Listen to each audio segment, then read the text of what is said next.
All right, next load chart we're going to do is going to be load chart number 5 or slide 7.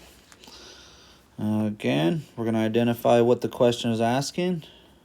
So it's going to be net capacity lifting off the fly over the front. And again, over the front is irrelevant. It's always a 360-degree chart. So let's draw our box down here. Let's draw a diagram.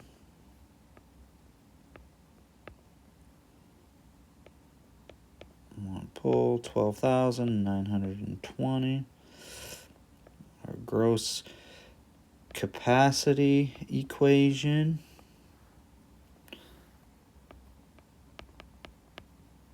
Set up. And then we've got, of course, our deductions.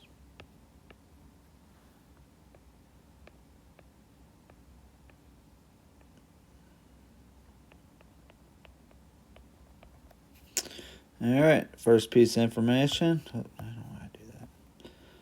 So, what is net capacity? So, net cap. Lifting off the fly.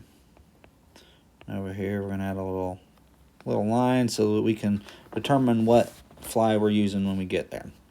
Well, boom mode is our first piece of information, is going to be our mode. So boom mode B at 85, extended to 85 foot.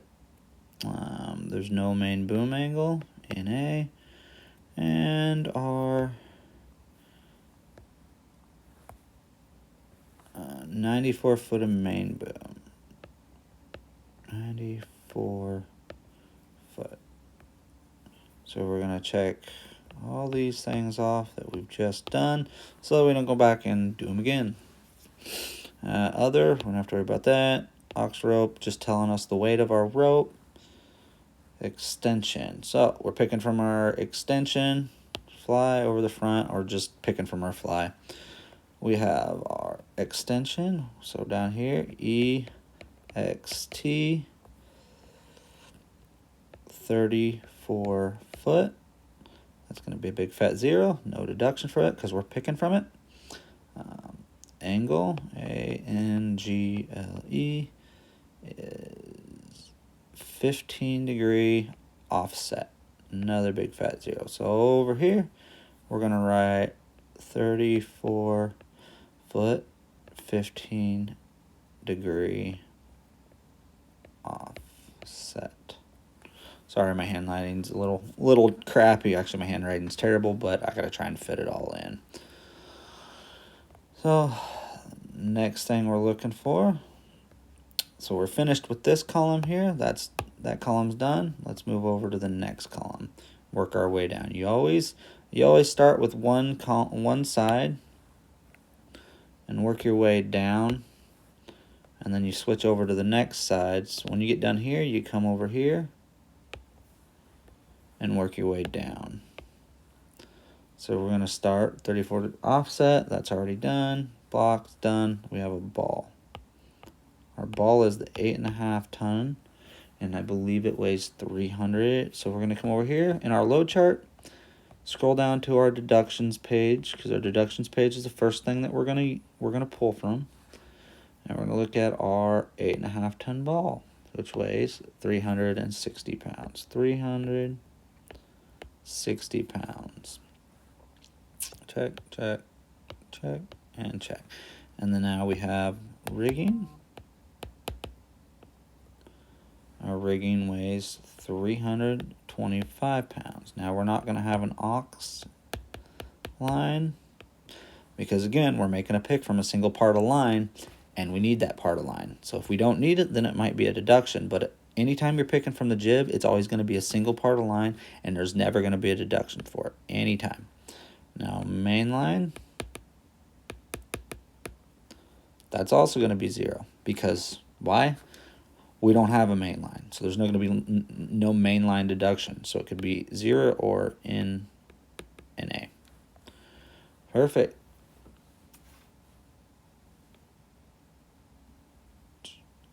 All right, so now that I think we have all our deductions, we've check marked everything off, I think it's time to move on and add up all of our deductions together and get our total load, or the total amount of our deductions.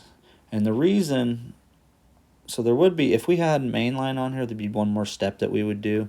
We would just go to the range diagram, find our tip height, and then find our load chart. But we don't need to do that because we don't need to use our range diagram, because the only reason we're using a range diagram is if we have a multi-part line deduction. We don't have a line deduction. We already know that. So now that we know that, it saves us some time from having to go over here to this chart and find our deductions. We can just go ahead and add up our deductions since we're picking with a single part of line and we don't have a main line that we have to worry about deductions for. So conversely, we don't need to worry about our tip height over here on the left-hand side. So we can just put a big fat 0 on their line, or our tip height. Because that's where we would, right here is where we'd put our tip height if we had it. So we're going to add up all our deductions. Our deductions equal, so we got 360 plus 325. That would be 685 pounds. 685. And the reason I write it here as well as here is because, say I'm in the middle of writing this down here and I get distracted, or if I have written it down, if I don't write it down before I get over here to write it down, I get distracted and then have to re-add up both of these. Well, we're just going to write it down here and be done with it. And that way it's there. I get distracted looking at something else. I already have it written down. Then I'll come over here and write it down once I find, or when I find my gross capacity, or before, however you want to do it. So since we don't need our range diagram to find our tip height, we're going to go ahead and find what load chart we're going to be working in. And it's telling us we got, what is the net capacity lifting up the fly over the front. So we have an 85 boom mode B, 85 feet, and radius of 94 degrees. So boom mode B, we're lifting off of the 34-foot jib, an 85-foot of main boom. So 85-foot of main boom, 34-foot jib. So this is the chart that we need to be concerning ourselves with. I'm just going to cut this right side off a little bit so that we can see the problems a little bit better. So we got 85 foot of boom, 94 foot radius. So let's go over here and find our offset. Our offset angle is 15 degrees. So we're going to be working in the middle load chart. We got 85 foot of boom, 34 foot offset, 15 degrees. So this is the load chart we are going to be working in.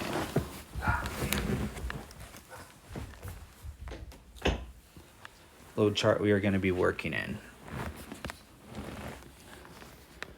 So, let's find our 94-foot radius. Well, we don't have one because we're between 90 and 95 feet.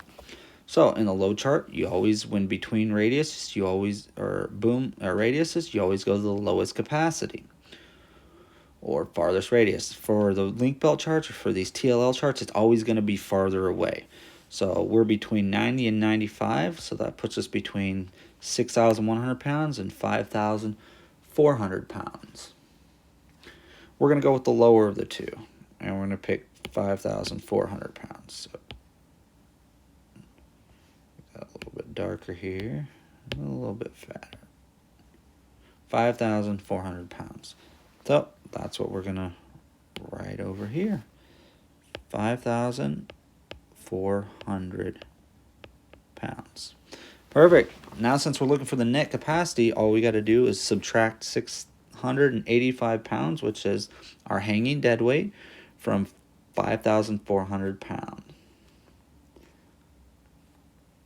And that gives us a total net capacity of 4,715 pounds, which that is one of our answers. 4,715 pounds.